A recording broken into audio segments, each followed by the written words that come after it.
मजबूरी या शौक, सीधी सादी सी रोली की शादी सिड से तय होती है।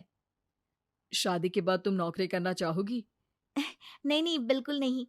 वैसे मैं ये नहीं कहती कि नौकरी करना ठीक नहीं है, लेकिन पर्सनली मैं ये सोचती हूँ कि मैं गृहिणी बनूंगी। हाँ हाँ, क्यों नहीं। गृहिणी बनना भी आसान नहीं है। एक सफल परिवार चलाना किसी देश को चलाने जितना ही कठिन है।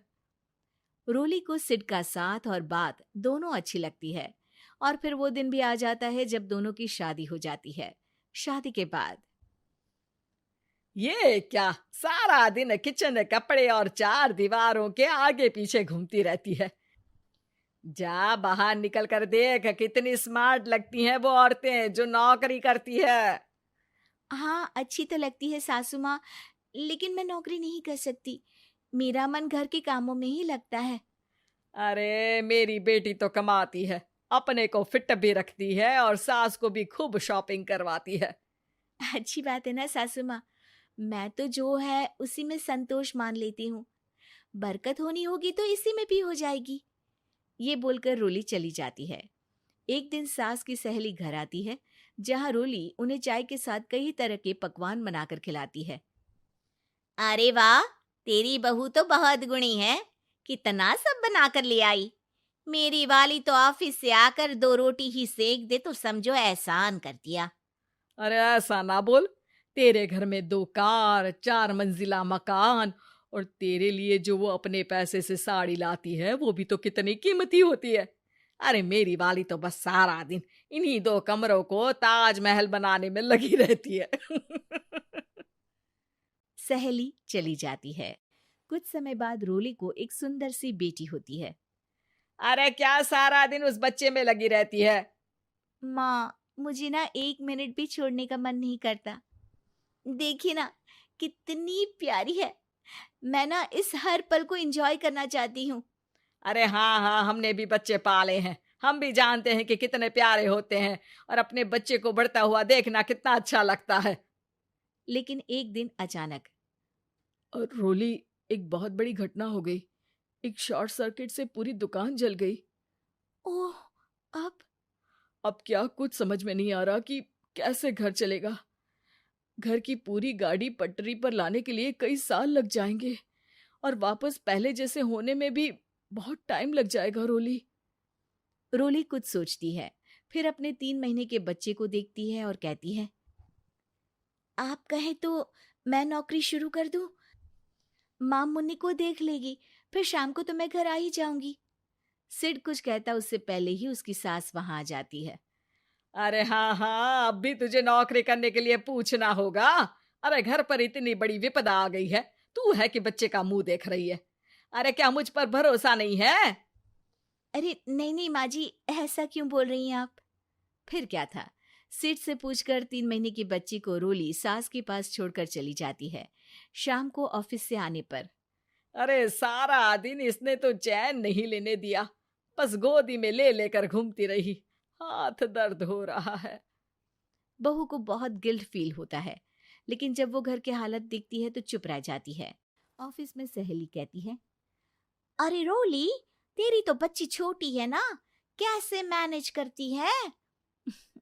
कैसे मतलब? घर पर रहती है वो अपनी दादी के साथ।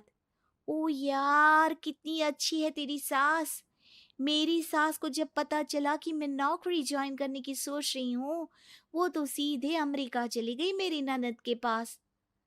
अच्छा, फिर तू कैसे मैनेज करती है? अरे मैंने तो फुल टाइम मेड रख ली है। ओहो, वो तो बड़ी महंगी होगी ना? हाँ यार, लेकिन कमाई भी तो हो रही है ना। यार, मैं तो कभी अपना बच्चा इनके मम्मी पापा के पास ना छोड़ू। प्यार दुलार में खराब कर देते हैं ये दादा दादी बच्चे को। नहीं नहीं, मुझे अपनी सास पर पूरा विश्वास है। जो मेरे पति को इतनी अच्छी शिक्षा के साथ बड़ा कर सकती हैं, वो मेरी बच्ची को कभी नहीं बिगाड़ेगी। खैर, रोली की इस सोच से उलट पड़ोसियों के बीच हाथ में बच्ची पकड़े रोली की सास कहती है, अरे क्या बताऊं, सारा दिन बहू बाहर रहती है। पहले अपने बच्चे पालो, फिर बच्चों के बच्चे। अरे अपना जीवन तो कुछ रहा ही नहीं। अरे नहाने भी जाती हूं ना तो इसे साथ रखती हूँ, कल को कहीं गिर गई या चोट लग गई तो बहू तो हमारी खाल उखाड़ लेगी ना। अरे ऐसा भी क्या डरना बहू से, नौकरी थोड़ी की है उसकी। अब क्या बताऊं, पढ़ी लिखी लड़कियां हैं आजकल की। चलो चलती हूँ, सब्जी बनाने का वक्त हो गया है। बच्चे आएंगे तो खाना तो बना मिले। सास ये बोलकर वहां से चली जाती है कि तभी रोली ऑफिस से घर पहुंचती है। बाहर पड़ोसियों को देखकर, नमस्ते आंटी जी, कैसी हैं आप? अरे बहुत अच्छी हूँ, लेकिन तेरी किस्मत तो सबसे अच्छी है। क्या सास पाई है, मोती दान किए होंगे तूने। तेरा बच्चा भी देखती है, खाना भी बनाती है। बेचारी बहुत काम करती है तेरी सास। हाँ आंटी, सही बोल रही हैं आप। अब ऑफिस भी दूर है तो आने जाने में वक्त चला जाता है। खैर चलती हूँ। हाँ हाँ बेटा जाओ, गर्मा गर्म खाना खाओ। रोली घर आती है, जहां सास एक बार फिर छोटी सी मुन्नी की शरारतें गिनाने में लग जाती है। अरे आज तो इसकी वजह से मुझे 2 बार कपड़े बदलने पड़े। बार बार पानी गिरा दे रही थी।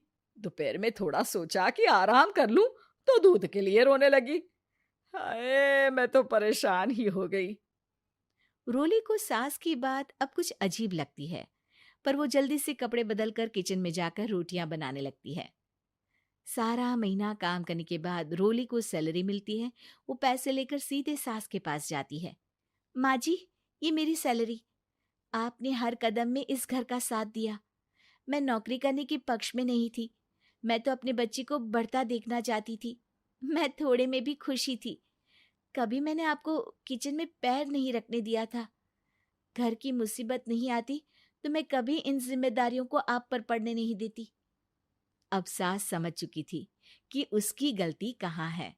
हाथ में पैसे देकर कहती है, मैं पढ़ी लिखी नहीं थी तो पति ने भी कभी पैसे हाथ में नहीं रखे। बेटे ने भी गल्ला संभाला, लेकिन तूने मुझे समझा। ये मेरा सम्मान है कि एक बहू होकर तूने पूरी सैलरी मेरे हाथ में रखी बेटा।